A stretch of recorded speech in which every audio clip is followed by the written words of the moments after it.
Assalamualaikum warahmatullahi wabarakatuh. Selamat pagi. Perkenalkan nama saya Ali Pagi Fari Yuliadi. Nomor induk mahasiswa 250301020367 dari kelas AK704. Pada kesempatan kali ini, saya akan memaparkan tugas ujian tengah semester dari mata kuliah analisis laporan keuangan berbasis IT yang diampu oleh Ibu dosen Ibu Bunga Anissa Hararen, SEMAK.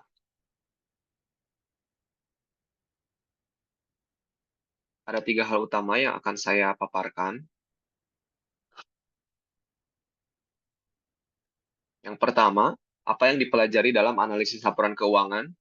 Yang kedua, bagaimana menganalisis sebuah laporan keuangan. Yang ketiga, rasio apa saja yang digunakan dalam menganalisis laporan keuangan.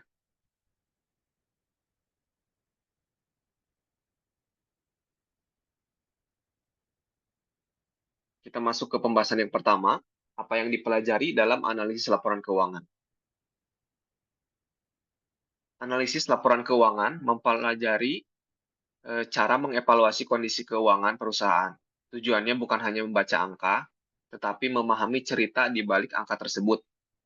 Misalnya, apakah perusahaan sedang tumbuh, apakah punya risiko, apakah laba meningkat karena penjualan tinggi atau karena efisiensi biaya. Semua itu dapat dijawab melalui analisis laporan keuangan. Nah, analisis ini dimulai dari memahami 5 laporan keuangan. Yang pertama ada neraca, menunjukkan apa yang dimiliki perusahaan dan apa yang menjadi kewajibannya. Kemudian ada laporan laba rugi, menggambarkan performa usaha dalam satu periode. Kemudian perubahan ekuitas, menunjukkan bagaimana modal bertambah atau berkurang. Kemudian ada laporan arus kas, menunjukkan apakah perusahaan benar-benar punya uang tunai untuk beroperasi. Kemudian yang terakhir ada catatan atas laporan keuangan. Ini memberikan rincian detail yang tidak terlihat dalam laporan utama. Nah, tanpa memahami komponen dasar ini, analisis keuangan tidak bisa dilakukan secara akurat. Nah, kemudian tujuan analisis laporan keuangan ini cukup luas. Ada beberapa. Yang pertama, menilai kinerja manajemen. Yang kedua, mengetahui perubahan posisi keuangan. Yang ketiga, mengevaluasi kemampuan perusahaan menghasilkan laba. Yang keempat, menilai kemampuan perusahaan memenuhi kewajiban. Kemudian yang kelima, membantu investor dan kreditur mengambil keputusan. Dan terakhir, membandingkan kinerja lintas waktu antar perusahaan. Nah, tujuan analisis ini sebenarnya cukup luas ya. Misalnya, investor ingin tahu apakah perusahaan memberikan keuntungan yang stabil, sementara kreditur ingin tahu apakah perusahaan mampu membayar hutangnya. Nah, analisis ini juga berguna untuk manajemen agar mereka bisa mengevaluasi strategi yang sudah dijalankan dan menentukan arah perusahaan ke depan. Nah, kemudian ada teknik analisis. Ini ada beberapa teknik. Yang pertama adalah analisis horizontal atau time series. Ini melihat perubahan keuangan dari tahun ke tahun. Kemudian ada analisis vertikal atau common size. Ini mempermudah kita melihat proporsi keuangan dalam satu tahun. Kemudian adalah analisis tren. Ini membantu memahami pergerakan jangka panjang perusahaan. Kemudian ada analisis rasio keuangan yang digunakan untuk menilai aspek finansial secara spesifik, nah, seperti likuiditas, solvabilitas, aktivitas, dan profitabilitas. Kemudian ada analisis cross-sectional atau perbandingan industri. Ini membandingkan antara perusahaan dengan pesaingnya di bidang yang sama. Kemudian terakhir ada proyeksi laporan keuangan, digunakan untuk merencanakan arah keuangan perusahaan di masa depan.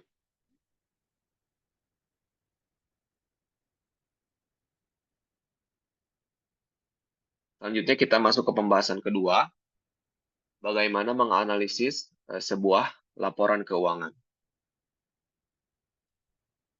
Nah, langkah pertama adalah memahami konteks bisnis. Sebelum menganalisis, kita harus memahami konteks perusahaan, industrinya, tingkat persaingan, strategi bisnis, sampai perubahan regulasi. Sebagai contoh, perusahaan teknologi dan perusahaan manufaktur tidak bisa dianalisis dengan pendekatan yang sama karena model perusahaannya dan bisnisnya sangat berbeda. Kemudian langkah kedua adalah mengumpulkan dan membaca laporan keuangan. Nah, setiap laporan punya fungsi masing-masing. Misalnya, laporan arus kas sangat penting untuk mengetahui apakah perusahaan memiliki kas yang cukup meskipun labanya besar. Selanjutnya langkah ketiga adalah melakukan analisis kuantitatif.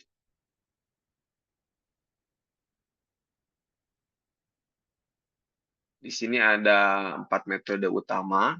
Yang pertama ada analisis horizontal. Dalam analisis horizontal ini, kita membandingkan data keuangan perusahaan dari tahun ke tahun. Misalnya, jika penjualan naik tetapi laba turun, ini menandakan ada masalah dalam biaya. Nah, teknik ini sangat berguna untuk melihat pola pertumbuhan maupun potensi masalah pada keuangan perusahaan. Yang kedua ada analisis vertikal atau common size. Ini pada analisis vertikal, setiap angka diubah menjadi persentase dari total aset atau penjualan. Nah, teknik ini berguna untuk melihat struktur keuangan perusahaan. Nah, contohnya, kita ingin mengetahui berapa persen aktiva perusahaan yang berupa aset tetap atau berapa persen dari penjualan yang menjadi laba.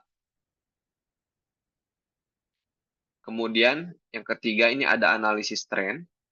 Nah, analisis tren ini menggunakan indeks. Nah, dengan menggunakan 1 tahun dasar, kita dapat melihat bagaimana perjalanan perusahaan dalam waktu jangka yang panjang.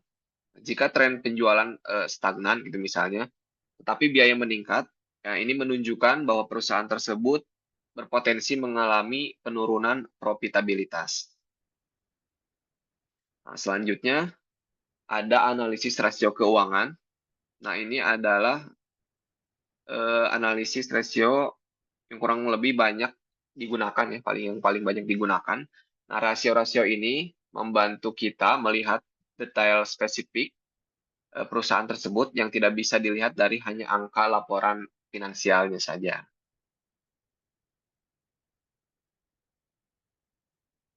Nah, ini langkah keempat dalam menganalisis sebuah laporan keuangan ada membandingkan dengan standar. Nah, ini sangat penting ya, agar kita tidak menilai angka secara subjektifnya saja. Misalnya, current ratio 1,5 pada suatu perusahaan mungkin terlihat aman, tapi jika rata-rata industri sejenis, current ratio-nya 3, maka perusahaan tersebut sebenarnya kurang likuid dibandingkan perusahaan yang pesaing tersebut.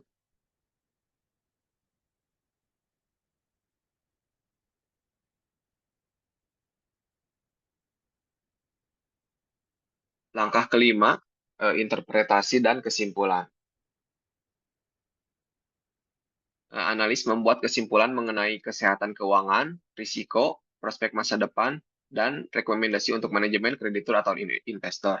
Nah, setelah semua langkah-langkah analisis sebelumnya dilakukan, nah, langkah terakhir ini adalah menarik kesimpulan. Jadi interpretasi itu harus mempertimbangkan hasil rasio, tren, perbandingan industri, serta konteks bisnis perusahaan.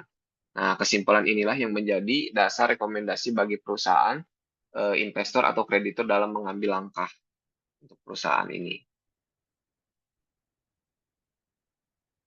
Nah, kita masuk ke pembahasan yang ketiga dan terakhir, ini mengenai rasio apa saja yang digunakan dalam menganalisis laporan keuangan. Rasio keuangan terbagi menjadi kelompok 4 utama. Yang pertama adalah rasio likuiditas, kemudian ada rasio solvabilitas, ketiga ada rasio aktivitas, dan keempat terakhir ada rasio profitabilitas. Yang pertama ada rasio likuiditas. Ini melihat kemampuan perusahaan memenuhi kewajiban jangka pendeknya. Nah, ini terdiri dari tiga ya. Ada yang pertama current ratio. Ini menghitung aset lancar dibagi dengan utang lancar. Kemudian ada quick ratio, menghitung antara aset lancar dikurangi persediaan, kemudian dibagi utang lancar. Kemudian yang ketiga ada cash ratio. Ini menghitung kas ditambah setara kas, kemudian dibagi dengan utang lancar. Nah, ini semakin tinggi rasio likuiditas, semakin baik perusahaan tersebut memiliki kemampuan untuk membayar utang lancarnya. Nah, namun sepertinya terlalu tinggi juga tidak bagus karena berarti perusahaan terlalu banyak menyimpan aset yang tidak produktif gitu. Kemudian selanjutnya ada rasio solvabilitas. Nah, rasio ini mengukur seberapa efisien perusahaan memanfaatkan asetnya untuk menghasilkan penjualan. Yang pertama ada debt to asset ratio. Ini menghitung total utang dibagi dengan total asetnya. Kemudian ada debt to equity ratio. Ini menghitung total utang dibagi dengan total ekuitasnya. Kemudian terakhir ada time interest earned. Ini menghitung EBIT dibagi dengan total beban bunga.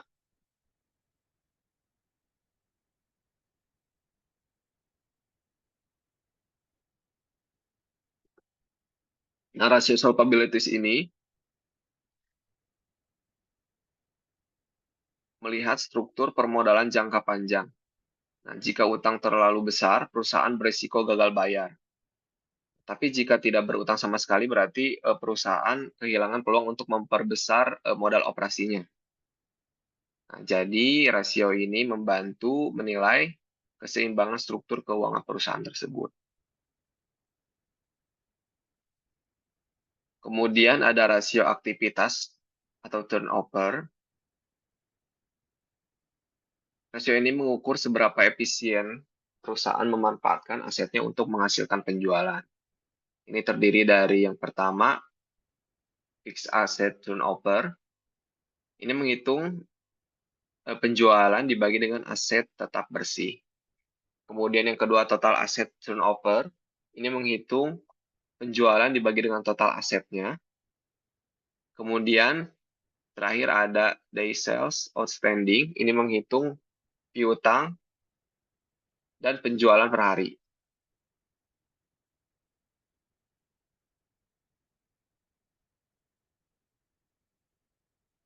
Kemudian rasio terakhir ada rasio profitabilitas.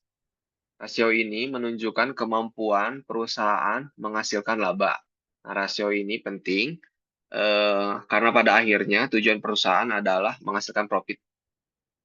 Nah, jika penjualan tinggi tetapi margin kecil, artinya perusahaan kurang efisien dalam mengelola biaya. Nah, ini terdiri dari tiga. Yang pertama ada gross profit margin. Ini menghitung laba kotor dibagi penjualan dikali 100%. Kemudian ada net profit margin.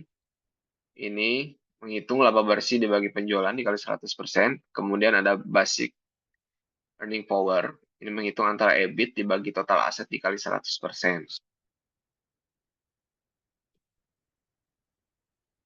Demikian pemaparan saya mengenai tugas UTS analisis laporan keuangan berbasis IT.